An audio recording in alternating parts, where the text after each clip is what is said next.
Hello learners, आज part 31 में हम लेकर आए हैं नेशनल मूवमेंट के toughest MCQs on early Congress extremists and Gandhian era exactly exam level. So don't skip this video. So our first question is, safety wall सिद्धांत किससे संबंधित है? ब्रिटिश प्रशासन, भारतीय राष्ट्रीय कांग्रेस की स्थापना, क्रांतिकारी आंदोलन या फिर गांधी युग? Quickly guess the answer. So the answer is option number B, भारतीय राष्ट्रीय कांग्रेस की स्थापना. तो सेफ्टी वॉल्व सिद्धांत के अनुसार कांग्रेस की स्थापना ब्रिटिश सरकार ने भारतीय असंतोष को सुरक्षित रूप से बाहर निकालने के लिए होने दी थी. नेक्स्ट क्वेश्चन इज, भारतीय राष्ट्रीय कांग्रेस की स्थापना किस वॉइसरॉय के काल में हुई? Options are Lord Curzon, Lord Ripon, Lord Dufferin या फिर Lord Canning. So the answer is option number C, Lord Dufferin. तो 1885 में लॉर्ड डफरिन के समय कांग्रेस की स्थापना हुई, हालांकि उन्होंने प्रत्यक्ष भूमिका से इनकार किया. Next question is question number 3. नरम दल के आंदोलन की सामाजिक आधारशिला क्या थी? किसान वर्ग, मजदूर वर्ग, शिक्षित मध्यम वर्ग या फिर जमींदार वर्ग? So the answer is option number C, शिक्षित मध्यम वर्ग. तो नरम दल के नेता मुख्यतः शिक्षित, शहरी और मध्यम वर्ग से थे, जो संवैधानिक तरीकों में विश्वास रखते थे. So the answer is option number C. Next question is question number 4. गरम दल का प्रमुख लक्ष्य क्या था? प्रशासनिक सुधार, पूर्ण स्वराज, ब्रिटिश सहयोग या फिर सामाजिक सुधार? So the answer is option number B, पूर्ण स्वराज. तो गरम दल तत्काल स्वराज की मांग करता था और आत्मबल व संघर्ष को आवश्यक मानता था. So the answer is option number B. Next question is question number 5. So this question is very important. Lal Bal Pal में लाल से किसका संबंध है? लाला लाजपत राय, लाला हरदयाल, लाला हंसराज या फिर Lala Ramswaroop? So the answer is option number A, Lala Lajpat Rai. तो लाल बाल पाल गरम दल के 3 प्रमुख नेता थे, जिन्होंने उग्र राष्ट्रवाद को बढ़ावा दिया.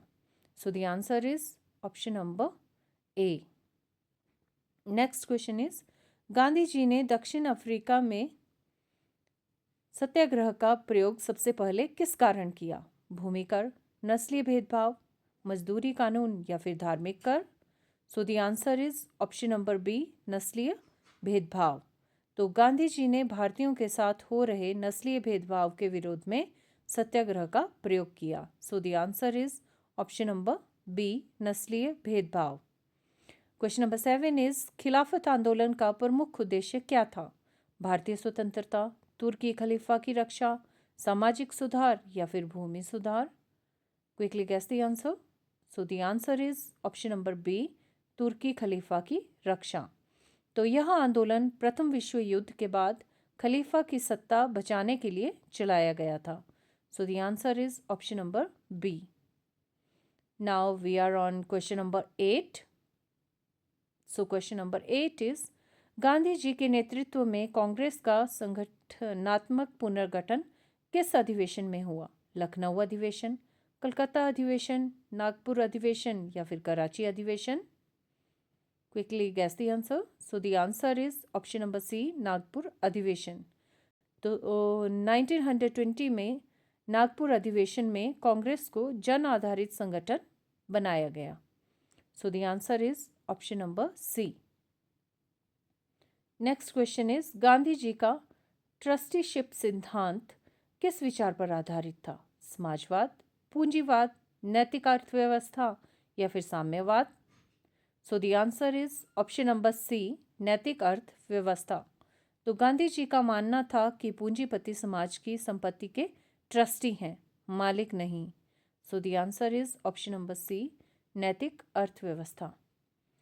क्वेश्चन नंबर 10 इज, असहयोग आंदोलन के अंत का मुख्य कारण क्या था? दमनकारी कानून, चौरी चौरा घटना, आर्थिक मंदी या फिर कांग्रेस विभाजन?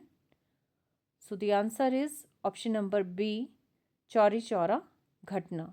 तो हिंसक घटना के कारण गांधी जी ने आंदोलन वापस ले लिया क्योंकि वे अहिंसा के पक्षधर थे। So the answer is option number B, Chauri Chaura घटना। Next question is question number 11। पूर्ण स्वराज की औपचारिक घोषणा किस अधिवेशन में हुई? लखनऊ अधिवेशन, कराची अधिवेशन, लाहौर अधिवेशन या फिर बंबई अधिवेशन? So the answer is option number C, Lahore अधिवेशन। तो 1929 के लाहौर अधिवेशन में 26 जनवरी को स्वतंत्रता दिवस मनाने का निर्णय लिया गया। So the answer is option number C, Lahore अधिवेशन। Question number 12 is Gandhi ji द्वारा शुरू की गई हरिजन पत्रिका का उद्देश्य क्या था? राजनीतिक आंदोलन, श्रमिक आंदोलन, अस्पृश्यता उन्मूलन या फिर महिला अधिकार? What do you think which is the right answer? So the answer is option number C, अस्पृश्यता उन्मूलन। तो यह पत्रिका सामाजिक सुधार और दलित उत्थान के लिए शुरू की गई थी। So the answer is option number C. Question number 13 is Bardoli Satyagraha का नेतृत्व किसने किया? महात्मा गांधी, वल्लभ भाई पटेल, जवाहरलाल नेहरू या फिर राजेंद्र प्रसाद?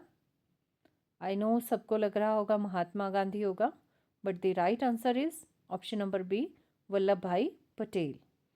तो इस आंदोलन की सफलता के बाद उन्हें सरदार की उपाधि मिली, तभी हम उन्हें सरदार वल्लभ भाई पटेल के नाम से जानते हैं।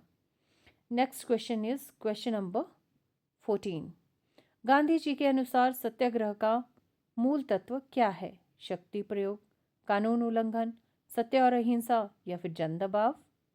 सो the answer is option number C, सत्य और अहिंसा। तो सत्याग्रह नैतिक बल पर आधारित था, न कि शारीरिक शक्ति पर।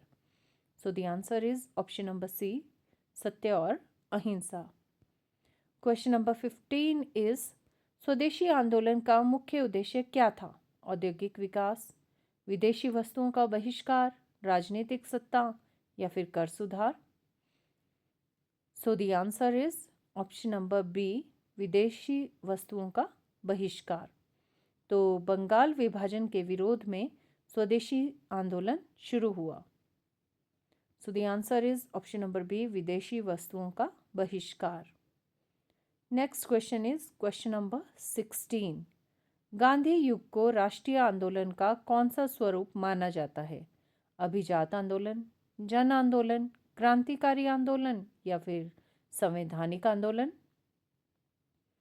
आई नो सबको लग रहा होगा क्रांतिकारी आंदोलन होगा, but the right answer is option number B, जन आंदोलन। तो गांधी जी ने किसानों, मजदूरों और महिलाओं को राष्ट्रीय आंदोलन से जोड़ा।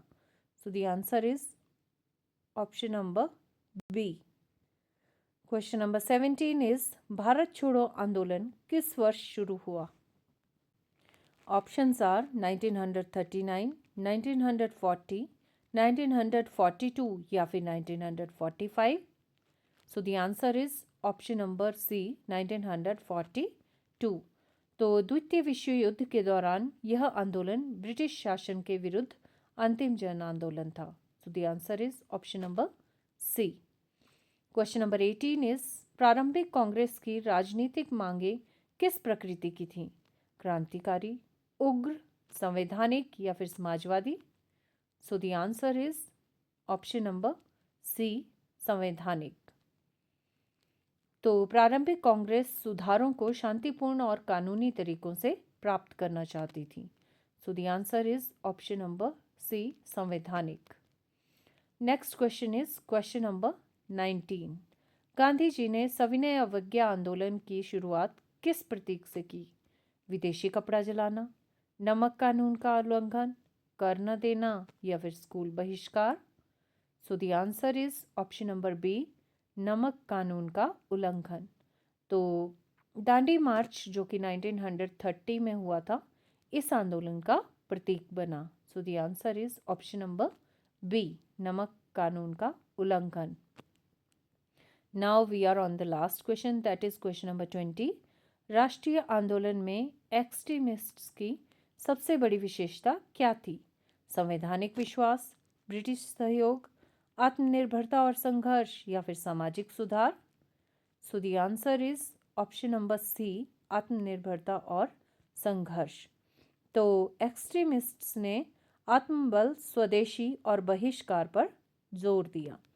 सो the answer is option number C. So thank you guys for listening to me. Please like my video, subscribe my channel and share this video with your friends.